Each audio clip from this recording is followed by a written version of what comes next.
고린도후서 5장 16절 17절 두 절 말씀만 함께 나누고 기도하도록 하겠습니다. 자, 신약성경 고린도후서 5장 16절 17절 다 펴셨어요? 네, 할렐루야. 오늘 이 두 말씀 함께 읽고 우리 기도하는 시간 갖도록 하겠습니다. 자, 우리 함께 봉독에 올리겠습니다.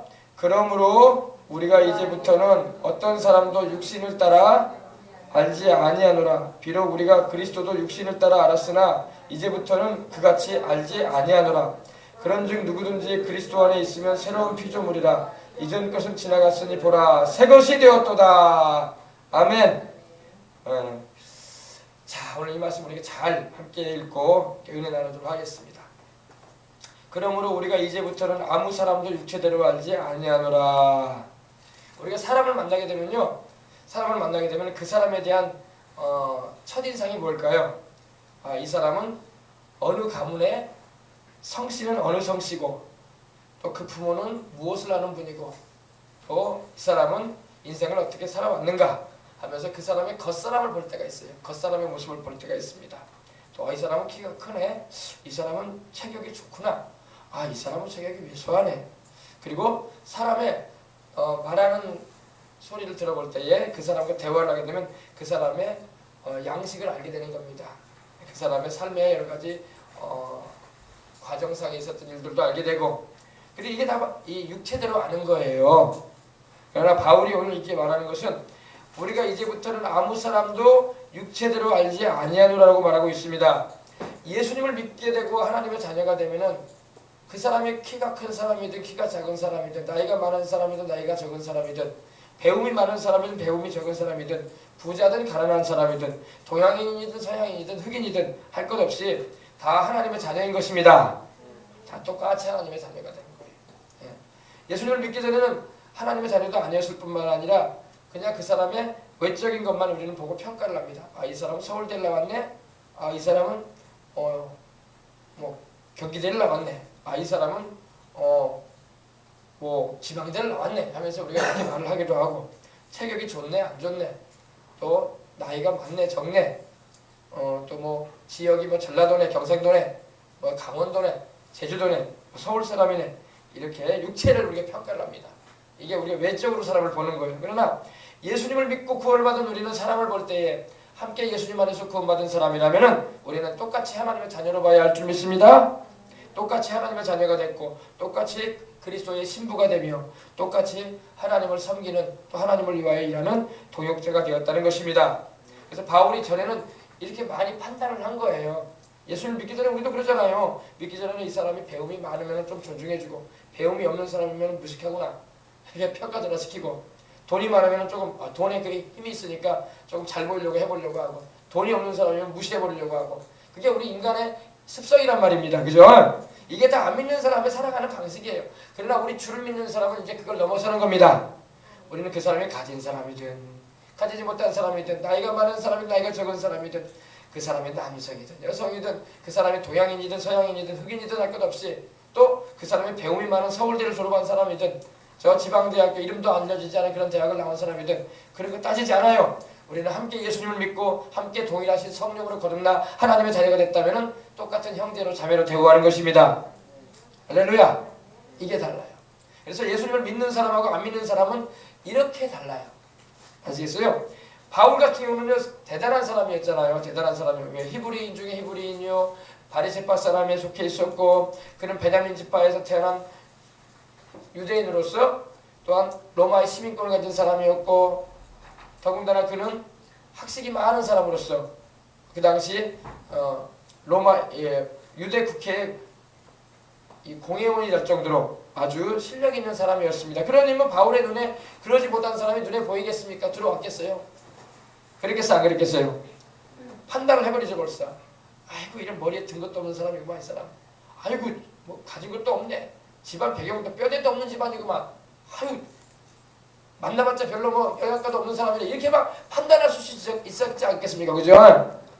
바울도 예수님을 만나기 전에는 그랬던 사람이었던 것 같아. 내가 보니까 별로 종자도 종자 나름이지 말이야. 종자가 안 좋구나 이 종자는 하면서 우리 표현으로 쉽게 별로 나한테 돈도 안 될 사람이고 종자가 별로 안 좋다 이 종자가 집안이 안 좋은 집안이구나 내가 만나봤자 득이 될 게 없다고 해가지고 이렇게 대우하지도 않을 수 있는 그런 아주 위치에 있었던 사람이 바로 바울이었습니다. 사울이었었어요. 근데 이제 예수님을 믿고 성령으로 거듭나고 하나님의 자녀가 되자 바울이 변화된 걸 믿으시기 바랍니다. 이제는 그래서 내가 이제는 아무 사람도 육체대로 알지 않는다. 그 사람의 겉모습, 외관에서 나타나는 그 사람으로 잘생겼든 못생겼든 그런 거 중요치 않다. 키가 크든 작든 중요치 않다. 학식이 많든 적든 그거 중요치 않다. 돈을 많이 가진 사람이든 돈이 없는 사람도 중요치 않다. 똑같이 예수님 믿고 함께 하나님의 자녀가 됐다면 다 귀하다. 할렐루야. 이렇게 되는 거예요. 이렇게 되는 거예요. 우리도 그래야 할 줄 믿습니다. 비록 우리가 그리스도도 육체로 알았다 이렇게 말합니다. 바울은 비록 우리가 예수님조차도 우리가 육체대로 알았다. 육체대로 알았다는 게 뭡니까? 다시 말해서 바울은 예수님 믿기 전에 바울은 예수님에 대해서 어떻게 평가를 했냐면은 바울은 예수님을 이단 괴수로 여겼어요. 유대교회를 믿어야 할 사람이 말이야 유대교회에 이단 종자가 하나 생겼다. 나사렛 예수라고 하는데 십자가에 달려 죽었는데 그 추종자들이 자꾸 살았다고 말을 하고 있고 또 세상에 메시아가 어떻게 십자가에 못 박혀 죽냐. 우리가 구약에서 이렇게 읽어보면은 메시아는 왕으로 오실 텐데 왕손으로 오시고 다윗과 같은 그런 왕국을 세워서 우리 유대 나라를 부국강성을 일으키고 로마의 압제에 사방시킬 수 있는 전쟁의 용사도 되고 뛰어난 사람이 와야 할 텐데 모세와 같은 인물이 다윗과 같은 인물이 메시아로 와야 되는데 무슨 십자가 박혀 죽는 그런 사람이 무슨 메시아라고 이렇게 떠들어대고 있다 하면서 주를 믿는 사람을 핍박하고 교회를 박해했던 사람 아닙니까? 이건 바울이 예수님을 육체대로 알았던 거예요. 다시 말해서 예수님을 단지 나사렛 사람이다. 그 시골 촌뜨기, 우리로 말하면 촌뜨기라는 말이에요.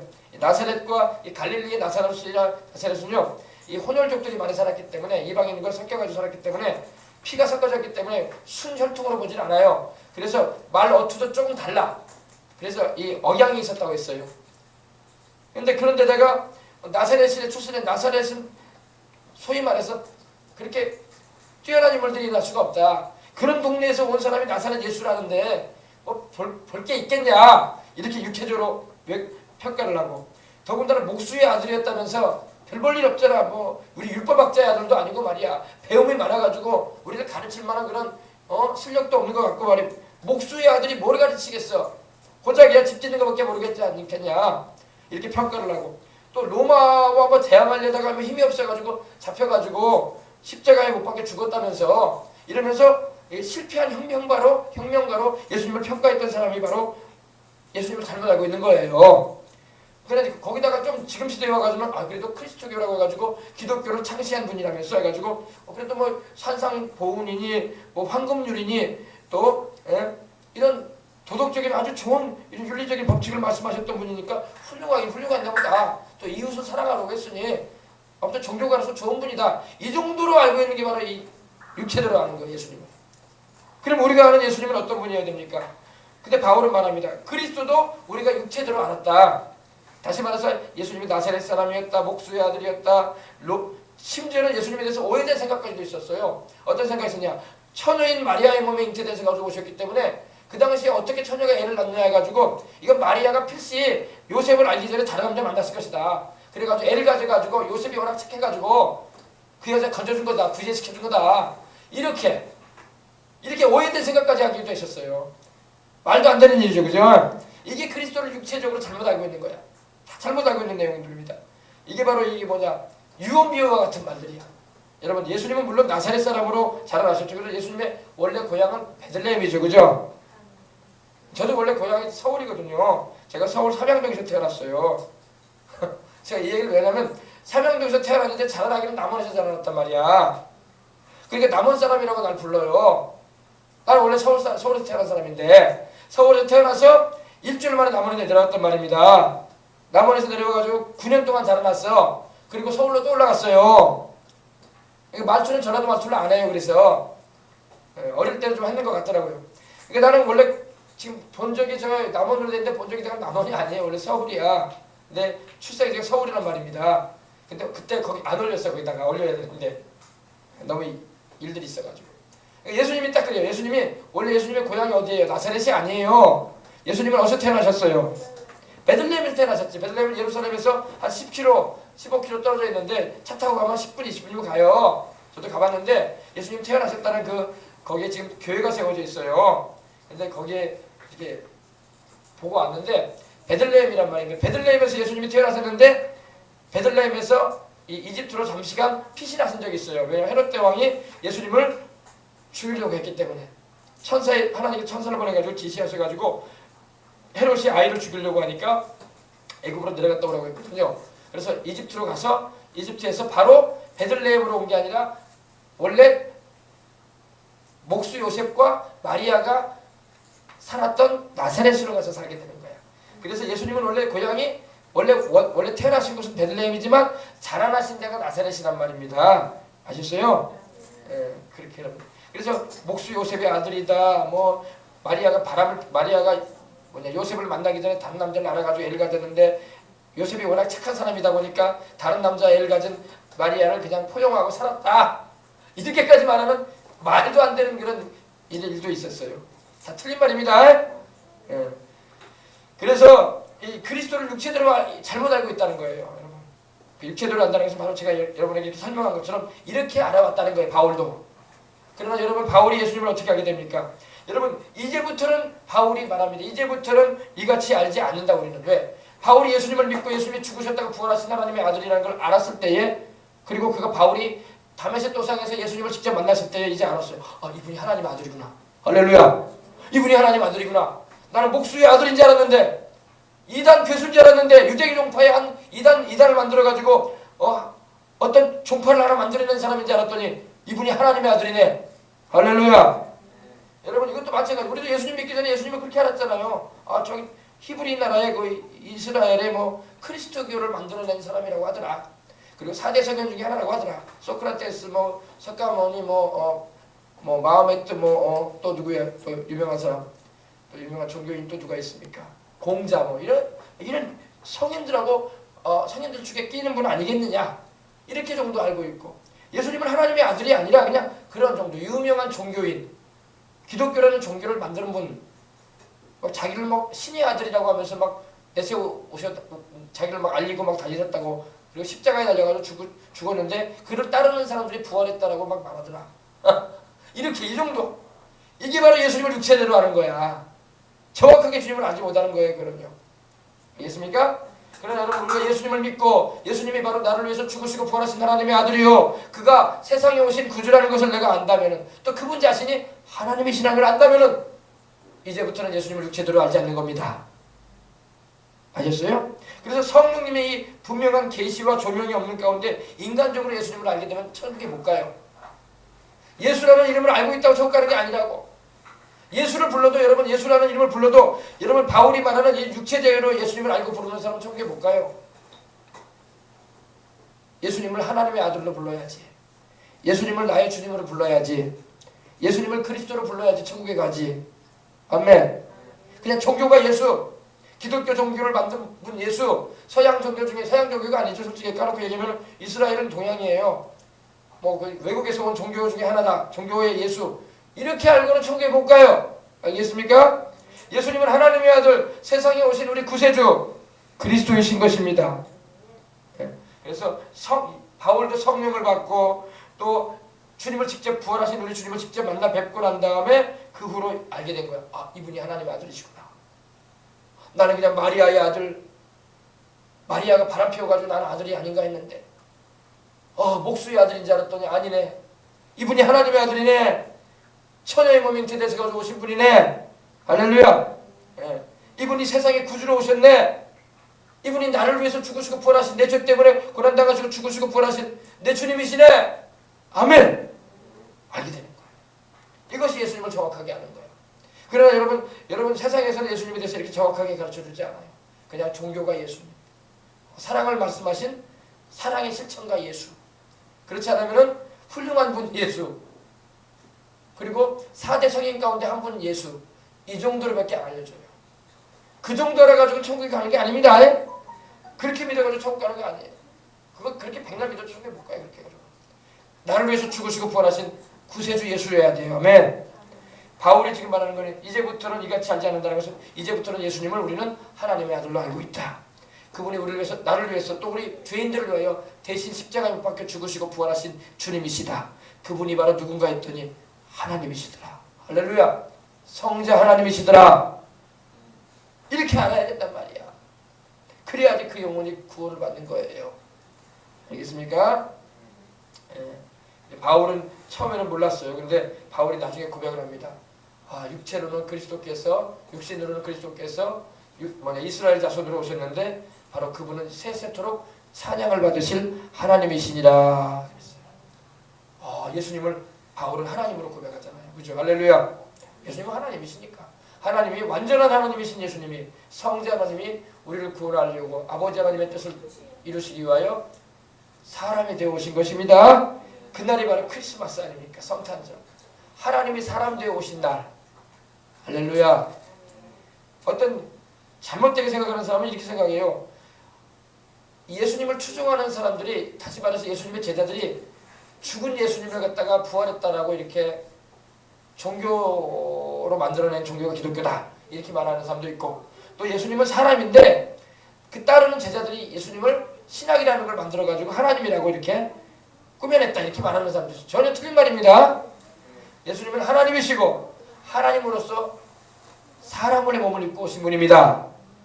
만물을 창조하신 하나님이 인간의 몸을 입고 오신 분이 바로 우리 구주 예수님이에요. 이걸 우리가 알고 예수님의 이름을 많이 부르시되 바르게 알고 부르시길 바랍니다. 그냥 유대 종교가 예수, 로마와 대항하여 혁명을 일으키려다가 실패해가지고 십자가에 못 박힌 예수, 훌륭한 인물 정도인 예수, 기독교라는 종파의 그런 유대교에서 파생된 하나의 종교가 예수, 이렇게 믿으면 안 된단 말이에요. 알겠어요? 그렇게 전하면 다른 예수 전하는 거야. 만약 이 강단에서 만약에 제가 그렇게 전한다고 하십시다. 그러면 저는 이상한 예수를 전하고 있는 거예요. 이런 것 같아요. 제가 여러분에게 전할 때 예수님이 누구라고 했습니까? 하나님의 아들 예수, 우리 구세주 예수, 그리스도 예수, 할렐루야. 이렇게 전하잖아요. 이것이 바로 바울이 말하고 있는, 이제부터는 이같이 알지 않는다는 이 말입니다. 이제는 우리가 예수님을, 우리가 그리스도를 볼 때 예수 그리스도를 우리가 알고 전할 때 우리는 육체대로 전해라 알았는데 이제는 육체대로 알지 않는다. 그분은 우리 구세주시고 그분은 우리 하나님이시다. 아멘. 이제 알겠으면 아멘 하십시다. 아멘. 자, 그 다음에 보십시다. 그런즉 누구든지 그리스도 안에 있으면 새로운 피조물이라. 이전 것은 지나갔으니 보라 새 것이 되었도다.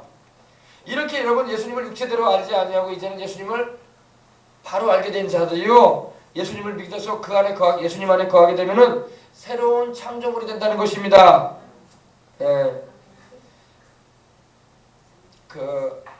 누구든지 남자든 여자든 동양인이든 서양인이든 흑인이든 나이 드신 분이든 어린아이든 배움이 많은 사람이든 그렇지 못한 사람이든 부자든 가난한 사람이든 할 것 없이 누구든지 예수 그리스도 안에만 있으면, 바로 우리 구주이시고 우리 하나님이신 예수님 안에만 있으면은 그는 새로운 피조물이 된다. 아멘. 새로운 피조물이라는 것은 말 그대로 새로운 창조물이 된다는 것. 피조물이라는 것은 하나님의 지음을 받은 자가 피조물이거든요. 하나님은 창조자고 하나님께 지음받은 모든 것들은 피조물이에요. 피조물. 근데 우리 사람만이 하나님의 형상과 모양대로 지음받은 영적인 존재인 것입니다. 이 사람이 영적인 존재이기 때문에 우리가 복음 전하는 거예요. 사람이 영적인 존재가 아니면 복음 전할 필요 없어요. 죽으면 끝나는 건데 뭐 어떻게 복음을 전해? 뭐 내가 똑같은 말을 자꾸 말했어. 그래 안 그래요? 영적인 존재니까 이걸 깨닫게 해주고 예수님을 바로 믿게 해서 영생 얻게 하려고 전하는 거예요. 그래서 목소리를 높이는 거야. 좀 알아들으라고. 아멘. 아이 새나 돼지나 이러면 소나 이러면 그 개나 요즘에 개나 소나 그런 말 많이 하는데, 짐승 같으면 사람이 영혼이 없는 짐승 같으면 뭐 복음 전할 이유 하나도 없어요.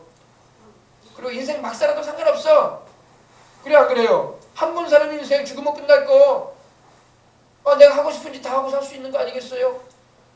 누가 죄라고 말해도 여러분 그것이 범죄고 그것이 나쁜 짓이라고 해도 죽으면 끝나는 인생 뭐 귀에 되는 대로 나쁜 짓 해 가서라도 돈이라도 모으면 좋고 좋을 것이고 내가 하고 싶은 짓 하다가 가는 거지 뭐. 그러나 우리는 영혼이 있단 말입니다. 영혼이 있기 때문에 그렇게 하면 안 된단 말이야. 나라의 법이 있고 형법이 있고 사법이 있고 입법이 있어가지고 막 이 법이 있기 때문에 그 법조항대로 살아야 된다는 그게 있어서 우리는 그걸 지키는 게 아니라 살아계신 하나님의 말씀이기 때문에 지키는 거예요. 왜? 영혼에 관한 문제가 결부되기 때문입니다. 사람은 영혼이 오늘도 여러분 안타깝지만 제가 여러분에게 함께 나눴지만 아침에 배 타고 가다가 세상을 떠나신 13분들 그들도 영혼이었다고. 근데 사람의 영혼은 귀한데요. 사람은 자기 앞날을 몰라요. 몰라. 자기 앞날을 알고 그 한치 앞에 일어날 일을 알았으면 여러분 누가 그 배 탔겠어요? 안 타지. 사고 날 배, 뒤집어질 배라면 안 타죠. 사람은 앞일을 몰라요. 하나님의 앞일을 감춰놨어. 그러니까 정신 차려야 될 사람들은요. 내 생명도 하나님이 안 잡아주면 간단 말이야. 그들 가운데는 부자도 있었을 거야. 생활에 여유가 있으니까 낚시도 하러 갈 거 아니에요. 그래 안 그래요? 예. 이 동호회끼리 모여가지고 낚시 동호회가 돼가지고 갈 거 아닙니까? 우리 재밌게 놀다 오자고. 어제 물고기 많이 잡히니까 가서 어느 섬 쪽에 가가지고 우리 감성돔도 잡아보고 또 요즘에 잘 나온다는 그 문어도 좀 잡아보고 좀 그래보자 하면서 갔을 거 아닙니까? 그죠? 광어도 좀 잡아오자. 회도 거기서 해가지고 우리 맛있게 먹어보자 하면서 갔을 거야. 춥잖아요. 사람이 자기 앞길을 모릅니다. 사람은요 하나님께서 자기 앞날을 감춰놓으셨어요. 그러므로 정말로 정신 차려야 돼. 내 생명 하나님께서 잡아주지 않으면 나는 오늘이라도 갈 수 있다. 명심해야 돼. 오늘 그 13분 여러분 내가 오늘 세상 떠날 걸 몰랐다고 다 몸 좋은 사람들이 있을 거야. 낚시꾼들이 몸도 좋아요. 보면은 또 힘도 있고. 근데 안타깝게도 귀한 생명들이 영혼들이 세상을 떠났어요. 그들이 그냥 영혼이 없는 존재라면 이렇게 뭐 그냥 아쉽다 이 정도로 끝나겠지만 영혼을 가지고 있기 때문에 더 안타까운 거예요. 그죠? 이제 영원히 소망이 없단 말이에요. 이제 영원히 소망이 없어요. 죽은 다음에 하나님이 구원받을 기회 주지 않는단 말이에요. 두 번째 기회 주지 않아요.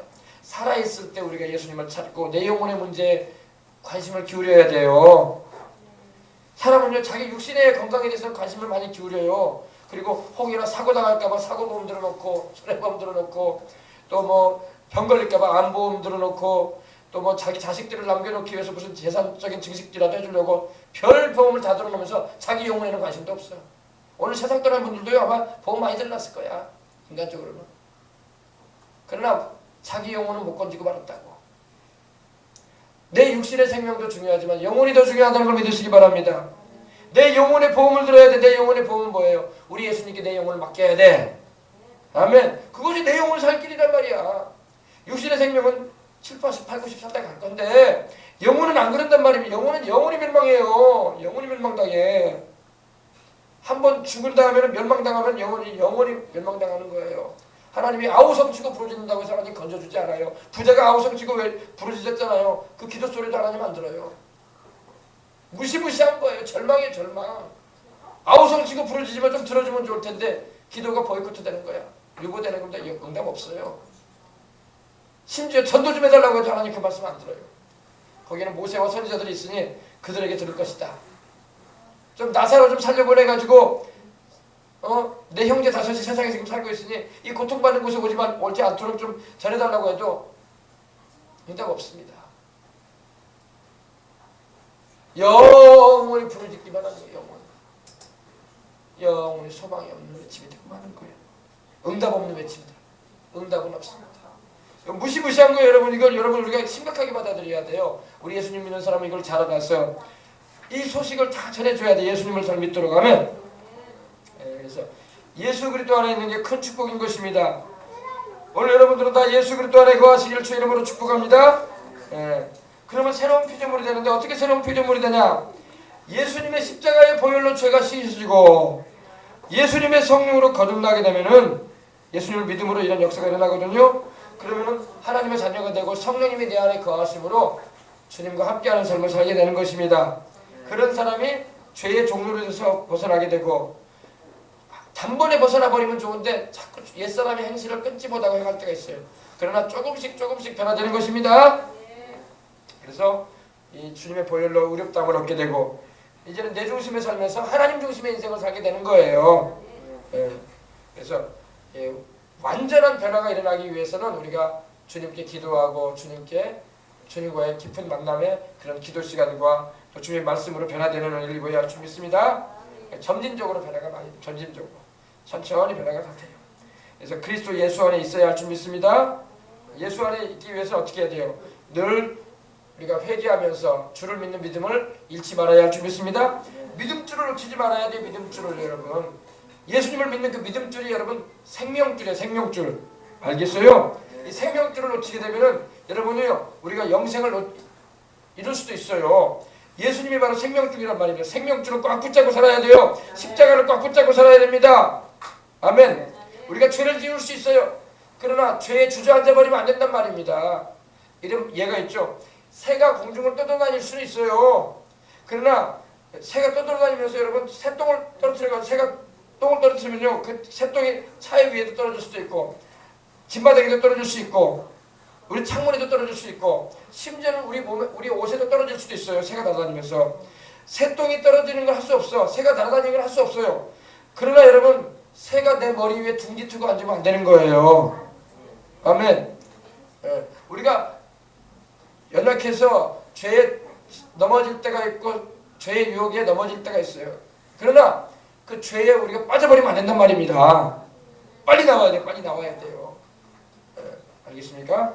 그래서 새로운 피조물 우리는 이 죄의 종로로 돼서 해방되어져서 주의 보혈로 의롭다함을 얻고 우리가 내 중심에서 하나님 중심의 삶을 살아가도록 늘 기도해야 할 줄 믿습니다.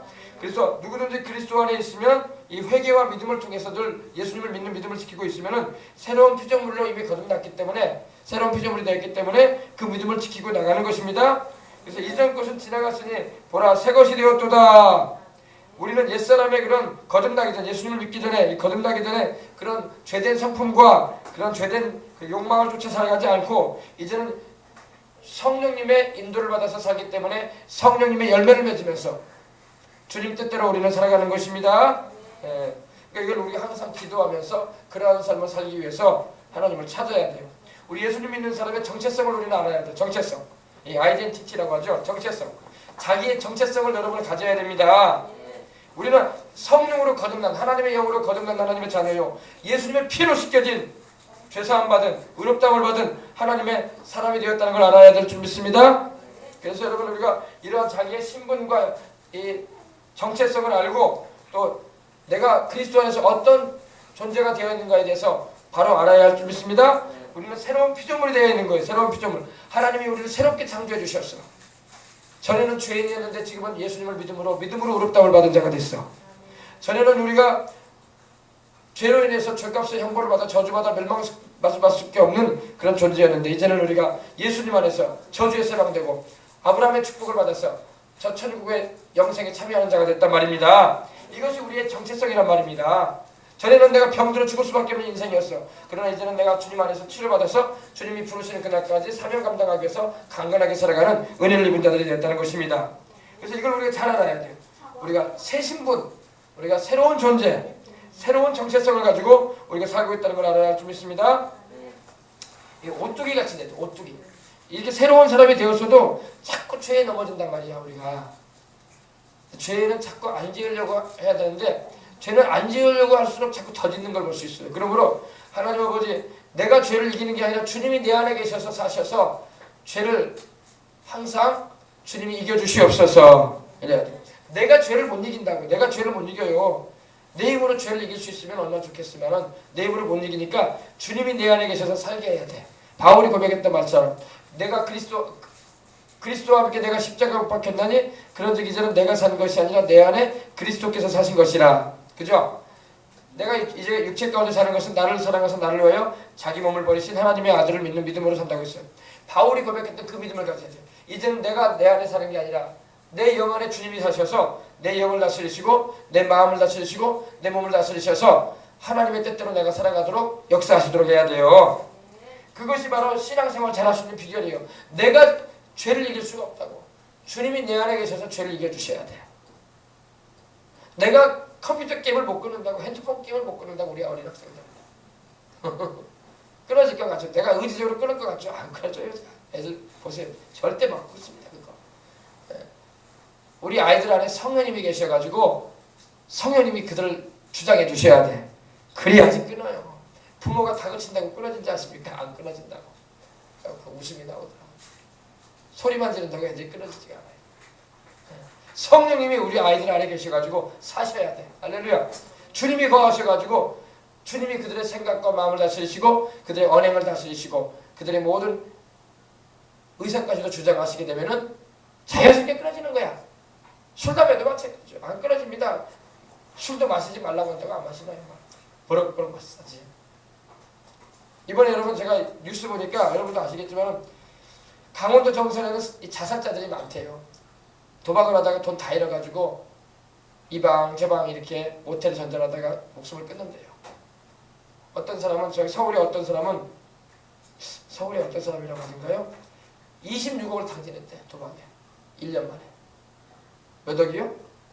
26억이면 여러분 부자 축에 들어가는 사람입니다. 25억 정도 이상만 되면 우리나라에서 그래도 부자라고 일컬어져요. 26억을 날렸대 1년 만에. 도박이 여러분 그 사람 도박장 간 지 1년밖에 안 됐대. 도박장은 여러분 구경도 가지 말아야 돼요. 아시겠어요? 그냥 남들 가니까 아이고 라스베가스처럼 우리 한국이 라스베가스라 하면서 하면 가본단 말이야. 가면은 유혹이 온단 말이야. 그러면 한 건 할 것 같아. 남들 코인 해가지고 뭔가 돈 긁는 것 같아. 모으는 것 같아. 쏙 빠진단 말이야. 쏙 빠지면 지문서 가지고 와요. 나중에는 차까지 다 맡기고 하다가 강원도 정선에 가면 차가 들비하대요. 차까지 다 전담 막혀가지고 그 현금 찾아가지고 다 하다가 나중에 다 날린대. 그래가지고 차도 싸게 살 수 있다. 거기 가면 놓고 간 차들이 많아가지고 새로운 중고차 매장이 생겼다. 돈 가지고 아주 돈 다 잃었지. 통장 가지고 통장 계속 다 썼지. 이제는 가지고 간 차도 팔고 다 몰아낸다는 거예요. 그리고 돈 따는 게 아니라 돈 다 잃고. 표현이 너무 심한 것 같지만 알거지다 그럴 것 같다는 겁니다. 그러니까 비참해져가지고 이제는 모텔을 전전하다가 인생 마친다는 거예요. 안타깝죠. 그래서 자살자들이 많다는 거예요. 네. 우리가 여러분 그런데 이렇게 소망을 두면 안 돼요.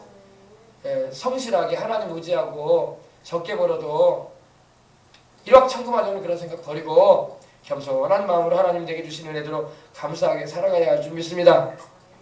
여러분 그렇게 일확천금하는 게 되는 게 아니에요. 원래 하나님도 일확천금하라고 우리에게 안 하세요. 우리에게 하나님은 성실함을 요구합니다. 그리고 당신을 믿는 그 믿음을 요구하시는 분이지 우리에게 하나님이 하나님 복권 당첨해가지고 로또가 돼가지고 이번에 200억 벌게 해주세요. 하나님 그런 기도 안 들어요. 사람 욕심을 구하는 욕심. 자기 욕심 구하는 거야. 하나님은 우리 욕심대로 구하는 걸 듣지 않습니다. 우리가 하나님께 순종하고 믿음으로 따라 행하기를 원하시는 분이지 이렇게 도박이나 이런 로또를 통해서 1억 천금 하나님이 주어주실 분이 아닙니다. 그래서 우리가 바른 신앙생활을 해야 돼요. 그러니까 여러분 이렇게 이전 옛사람의 그런 모든 것을 우리가 이제 지내보내고 새 것으로 살아가야 할 줄 믿습니다.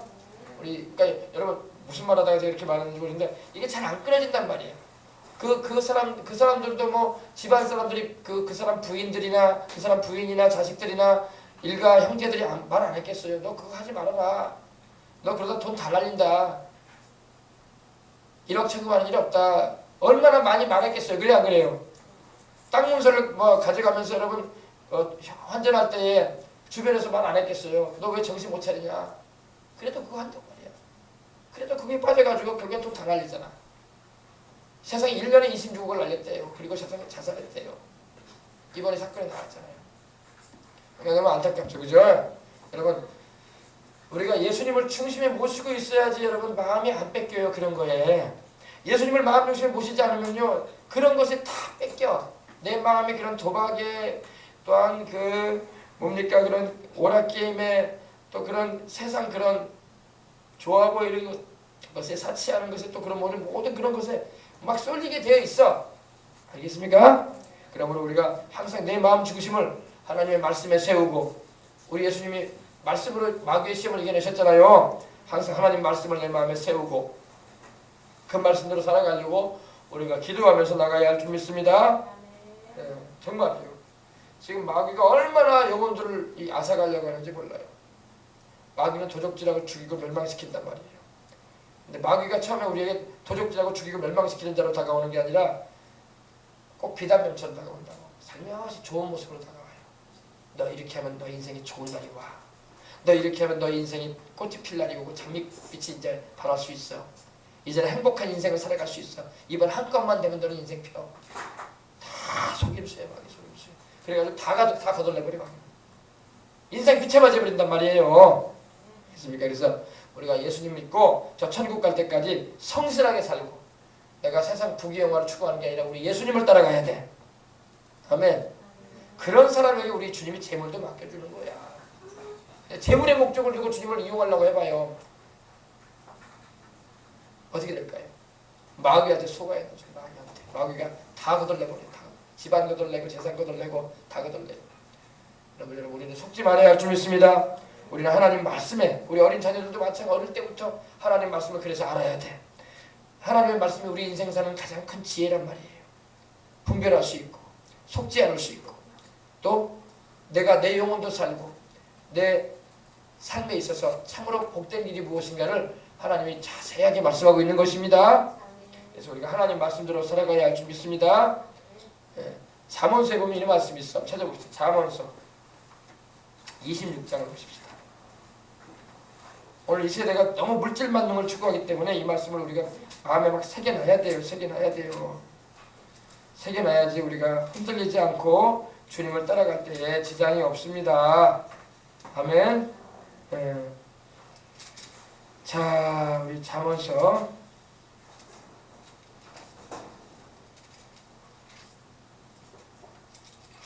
잠언서를 우리 어린 학생들은 많이 읽으면 좋아요. 잠언서를 많이 읽으시기 바랍니다. 잠언서 28장.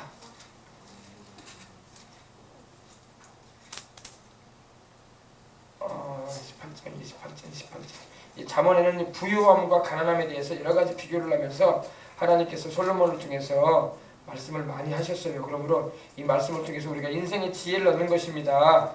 인생의 지혜를 얻게 돼요. 말씀이 생각이 났는데 갑자기 찾지 못하고 있네요. 보십시다.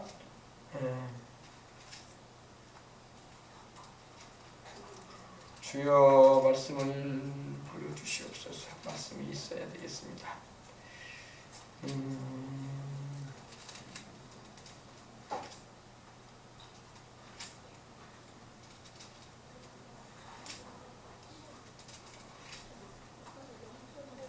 야, 갑자기 찾으니까 또 말씀이 또 안 들어오네. 주여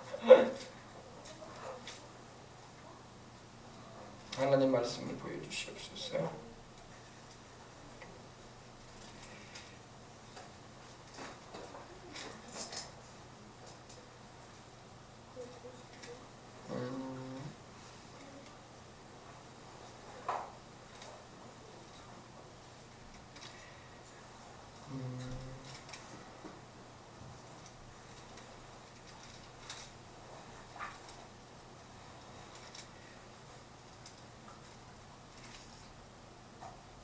이 사사로운 지혜를 갖지 말라고 하나님의 말씀을 하시거든요.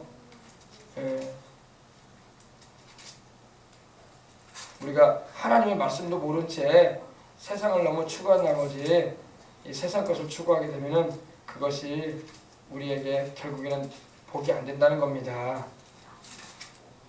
주여 그 말씀을 하나님 주시옵소서.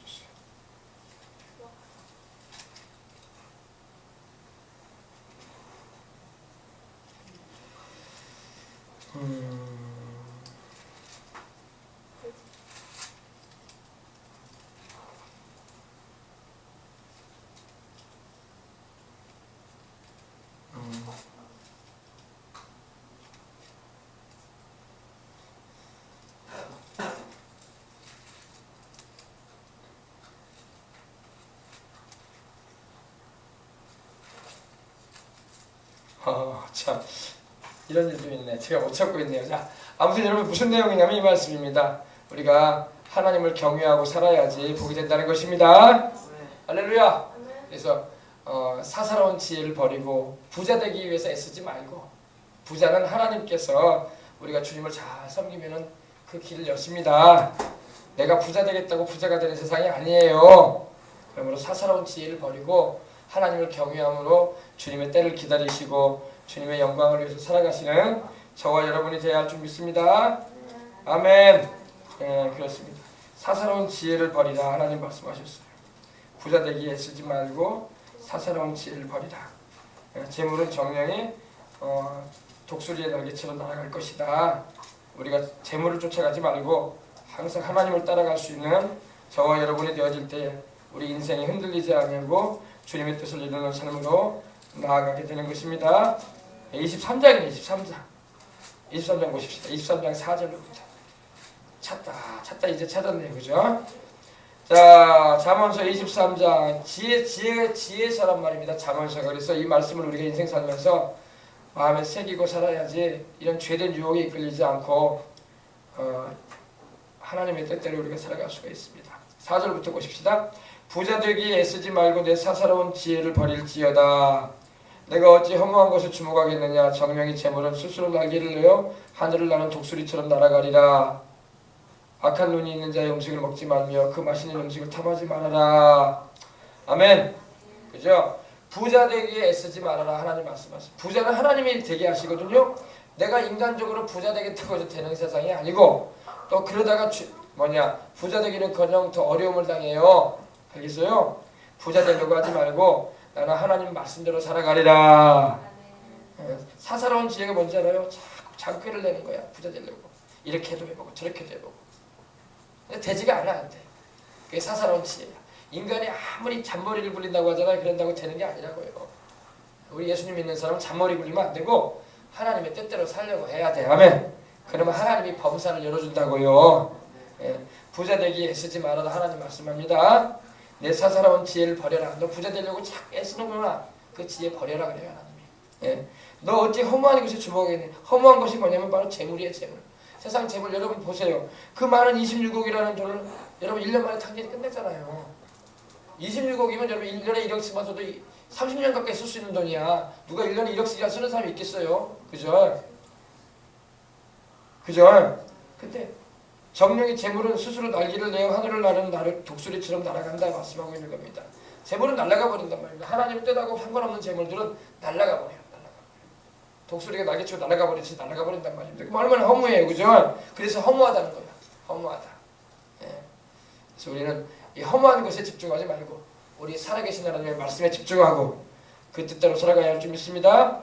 우리 예수님께서 이 마귀가 시험할 때 천하만국의 영광을 보일 때 주님께서 그 모든 게 허무하다고 말씀하신 거 아신 거야. 주님은 허무한 걸 아셨기 때문에 주님은 절하지 않았던 것입니다. 절하지 않을 뿐더러 그 거짓으로 속이는 허무한 것으로 주님을 시험하는 마귀를 주님이 내쫓아버린 겁니다.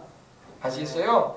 그래서 우리는 허무한 것을 추구하지 말고 주님을 바라보고 굳건한 반석이신 우리 예수님을 따라갈 수 있는 우리가 되어야 할 줄 믿습니다. 그러면은 우리 주님께서 때가 되면은 그 물질이든 재물이든 하나님의 뜻을 위해서 사용하도록 내려주신단 말입니다. 그때 좀 마음껏 쓰면 되는데 그렇게 그때 마음껏 허무한 것에 막 마음을 뺏겨가지고 안달하고 막 밤잠 못 자고 그러면 안 돼. 건강만 해친다고. 더 살아야 할 사람이 더 못 산다고. 여러분 우리 인생은 항상 하나님의 말씀에 귀를 기울이고 돌보시고 인도하시는 주님이 계시니 항상 부족함이 없도록 하시는 하나님의 은총을 감사하면서 살아가는 우리가 되어야 할 줄 믿습니다. 아멘. 우리 어느 집사님이 그런 얘기를 하더라고요.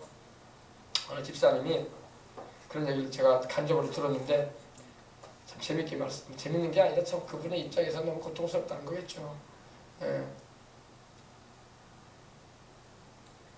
그동안 이게 살아오면서 하나님 앞에서 온전히 섬기지 못했던 것에 대해서 이제 본인이 깨달으면서 회개를 많이 하고 있다고 하더라고요. 우리 교회 다니는 분이 아니니까 괜찮아요. 그러니까 그러면서 무슨 말을 하냐면은 자기가 그동안 하나님께 섬기지 못했던 것을 이 몇 달 동안에 그것이 다 나가버렸다고 그런 말을 하더라고요. 그래서 막 하나님 앞에 막 회개하고 지금 자기 믿음을 막 이렇게 고친다고 하더라고요. 그러니까 여러분 인생이라는 게 하나님이 안 지켜주면은 나갈 때는 한 번에 나가버린단 말이에요. 모든 게. 아시겠어요? 여러분 하나님이 안 지켜주면은 불과 몇 달 만 6개월 7개월 만에 자기가 하나님 앞에서 온전하지 못했던 부분들이 다 나가버렸다는 거예요. 재정적인 큰 어려움을 당했다는 겁니다. 이게 뭐냐면 우리 주님 앞에서 바로 서지 못하기 때문에 그래요. 그래서 우리는 어떤 다른 것에다 초점을 맞추지 말고 하나님의 말씀대로 난 살리라. 나는 세상 사람들이 사는 그런 사사로운 지혜 나 쫓아가지 않으리라 해야 돼. 세상 사람들은 사사로운 지혜를 가지고 살아요. 사사로운 지혜를 가지고 궁리하는 거야. 막 이렇게 하면 돈이 벌겠지. 이렇게 하면 내가 좀 형편이 나아지겠지. 또 이렇게 하면 또 나았겠지. 이 사사로운 지혜. 사사로운 지혜입니다. 우리는 사사로운 지혜가 아니라 영원하신 변함이 없는 하나님의 말씀에다 기초를 둬야 돼요. 신앙을. 그러면 이 말씀을 통해서 우리가 근거를 얻어서 이 말씀을 통해서 우리가 요동치 않는 하나님의 약속의 은혜를 경험하면서 살게 되는 것을 믿으시기 바랍니다. 그런 사람이 바로 여기 17절 18절에도 말씀하고 있죠. 내 마음으로 죄인들이 혹시 형통하더라도 그런 걸 부러워하지 말고 항상 여호와 야훼를 경외하라. 정령이 내 장래가 있겠고 내 소망이 끊어지지 아니하리라. 하나님은 우리에게 미래까지도 말씀하시고 소망도 끊어지지 않겠다고 하시는데 희망이 있겠다고 하시는데 당연히 하나님 말씀 따라가야지. 사사로운 지혜를 가지고 가면 희망이 없다고. 당장에는 뭔가 될 것 같은데 안 된단 말이야. 우리 여기 라인이 저는 안 될 걸 알았어요. 내가 그랬잖아요. 조급하다고 되는 일이 아니라고 예전에. 나 그 말 한마디 하고 그다음부터 얘기 안 하잖아요. 내가 오늘 한마디 하는데 안 된다고요. 욕심을 내어도 얻어지는 것이 아니에요. 사람이지라는. 내가 몇 달 전에 그 말 한마디 했잖아요. 설교 중에서. 그죠? 조급해 한다고 될 일 아니다. 그죠? 그 말 한다면 내가 아무 말도 안 하잖아요. 왜? 안 될 일이기 때문에 그렇게 거예요. 내가 기도해도 감동이 없더라고. 감동이 없었어요. 내가 나라고 왜 기도를 안 했겠습니까? 근데 감동이 없는 거야. 내가 우리 집사람한테도 2번인가 그렇게 얘기했어. 감동이 없다. 전혀 나의 마음에 감동이 없다. 우리 집사람은 뭐 될 것 같아가지고 그냥 기대가 많이 부풀었거든요. 근데 안 되는 거야. 안 되는 거야. 그러니까 내 마음대로 되는 게 아닙니다. 하나님이 될 일이라면 마음에 감동을 준다고. 막 여기저기 찾아다닐 필요 없어. 마음에 감동 온단 말이에요. 그러므로 여러분 우리가 세상적인 어떤 다른 기대를 하지 말고 하나님께 소망을 두고 살아야 돼. 아멘. 솔직히 뭐 우리가 많이 돌아다녀 봤어요. 여기 우리 집사람하고 저하고 그래도 뭐 혹여나는 생각이 뭐 인간적인 생각이 돌아다녀 봤는데 다 작아 건물들이 다 작고 이게 좀 허름해도 그래도 52평 꽉 차 있다고. 이게 낫다고 좀 허름해도. 좀 모양은 좀 정상적도 아니지만 직사각도 좀 이렇게 구부러진 평수긴 하지만 그래도 교회로서는 여기가 제격이야. 좀 여름에 덥고 겨울에 춥다는 게 좀 아쉽지만은 뭐 어느 건물이든 그런 건 있는 거니까. 그러나 너무나 작아. 보니까 35평 정도밖에 아닌데 다른 건물들 다 찾아봐도 또 나오지도 않고. 그리고 나도 하나님께 기도를 해도 하나님은 아무런 방법도 안 주시고. 그래서 내가 그때 몇 달 전에 한마디 했던 거예요. 조급해서 될 일 아니다. 그리고 이건 안 될 것 같더라고요. 내가. 그래서 안 말했던 거예요. 오늘 이제 12월달 됐으니까 한마디 하는 거예요. 그래서 나는 하나님이 아직 여기 우리가 더 있어야 할 것이다. 우리에게 실효를 안 주시니까 머물러야 된다는 생각을 해봅니다. 그러니까 이제 답이 나왔으니까 여러분 너무 그렇게 엉뚱한 생각 안 하셔도 돼요. 할렐루야. 그래서 우리는 항상 또 하나님께서 또 움직여 주시면 또 움직일 거지만 우리는 아직까지는 주님의 때가 아니라는 것을 알기 때문에 마음에 요동됨도 없고 기쁜 마음으로 주님을 섬기는 거예요. 솔직히 막 돌아봤지만은 동네 위치도 그렇고 참 좋은 데가 없더라고. 요즘 뭐 웅천도 물론 가격대도 비싸지만은 웅천도 건물들이 다 작아. 세상에 뭐 그 올라간 거 건물도 보니까 다 35평 내외야. 너무 좁아. 너무 좁아. 너무 좁아. 건물 평수도. 지금 뭐 주차 공간 빼고 못 빼고 해놨잖아. 현어지는 건물들. 평수가 너무 작은 거야. 우리가 거기 갈 만한 아직 돈도 없지만은 너무 작아. 너무 작아. 그래서 이만한 건물이 없다. 그리고 어떻게 보면 인간적인 생각에 이 신기동이 살기 편하거든요. 슈퍼 가깝지, 영화관은 별로 안 가지만 가깝지, 약국 많이 있지, 또 뭐냐 편의시설들이 엄청 많아요. 이게. 그러니까 돌아다닐 필요도 없고, 그래도 이게 낫더라고 내가 보니까. 그것도 인간적인 생각이긴 하지만. 아무튼 여러분 하나님을 의지합시다. 우리 주님께서 다 아셔요. 아시니까 주님 바라보고 믿음으로 승리하며 살아가야 할 줄 믿습니다. 자, 우리 기도하겠습니다. 하나님 아버지 감사합니다. 그렇습니다. 하나님 아버지 우리가 이제부터는 아무 사람도 육체대로 알지 아니합니다. 우리가 전에는 우리 예수님도 잘 모르는 가운데 육체대로만 생각을 하고 말을 했었지만 바울이 말한 것처럼 이제부터는 우리가 그러지 않습니다. 예수님은 그리스도시고 살아계신 하나님의 아들이시고 온 세상의 주님이십니다. 또 우리가 예수님 안에, 우리 주님이신 예수님 안에 있으면 우리는 새로운 피조물이 되었습니다. 이전 것은 지나갔으니 이제 새 사람 되었으니 이제는 새 사람답게 성령 충만하고 늘 깨어 기도하면서 주님과 동행하며 살아갈 수 있도록 하나님 도와주시옵소서. 항상 성령 충만하여 하나님께 영광 돌리는 삶 살고 주님의 뜻을 구하면서 행할 수 있도록 역사하여 주옵소서. 예수님의 이름으로 기도합니다. 아멘. 자, 이제 우리 통성으로 한번 기도하십시다. 기도할 때 하나님 아버지, 우리가 오늘 들은 말씀처럼 이제는 예수님이 누군지 더 확실하게 알게 되었습니다. 이미 알고 있지만 우리가 주님을 바르게 알고 있어서 감사합니다. 우리 주님을 우리가 육체대로 아는 걸로 맞췄다면 우리는 천국에도 못 가고 또 주님의 마음도 모른 채 그냥 종교인으로 혹은 그 예수님에 대해서 그냥 머리로만 이해하는, 그냥 머리로 아는 걸로 그냥 맞춰졌을 것입니다. 그러나 이제는 우리가 성령님의 역사로 말미암아 주님이 누군지 알게 되었으니 이 주님을 우리가 잘 믿고 또 주님을 증거해서 나도 살고 다른 영혼들도 살리는 일에 있어서 하나님의 증인의 사명을 감당해 나갈 수 있는 우리가 되게 되려고 우리 다 같이 통성으로 기도하시고 또 우리 교회가 그러한 사명을 잘 감당해서 하나님께 영광 돌리게 해주시고 이 연말을 맞이했는데 하나님 아버지, 우리의 모든 삶이 하나님의 도우심과 은혜 중에서 이 모든 일들을 감당하며 나아갈 수 있도록 해달라고 우리 통성으로 다 같이 기도하도록 하겠습니다. 기도하겠습니다. 하나님 아버지 감사합니다. 하나님 아버지, 우리가 아버지 하나님이여 감사합니다. 이 저녁에도 아버지 하나님 우리가 기도하고자 해서 주 앞에 와서 말씀을 우리가 함께 나누었습니다. 우리 아버지 하나님이 바울이 말한 것처럼 바울도 예수님을 육체대로만 알았습니다. 그저 나사렛 사람 목수 요셉의 아들, 로마에 대항하려 했다가 실패한 십자가에 달린 혁명가, 또 지금도 아버지 예수님에 대해서 사람들은 그저 훌륭한 분, 그저 아버지 기독교라는 종교를 창시한 분으로만 아버지 하나님이 여깁니다. 자칭 하나님의 아들이라고 하다가 십자가에 달려가지고 죽었는데 그를 추종하는 자들이 그를 하나님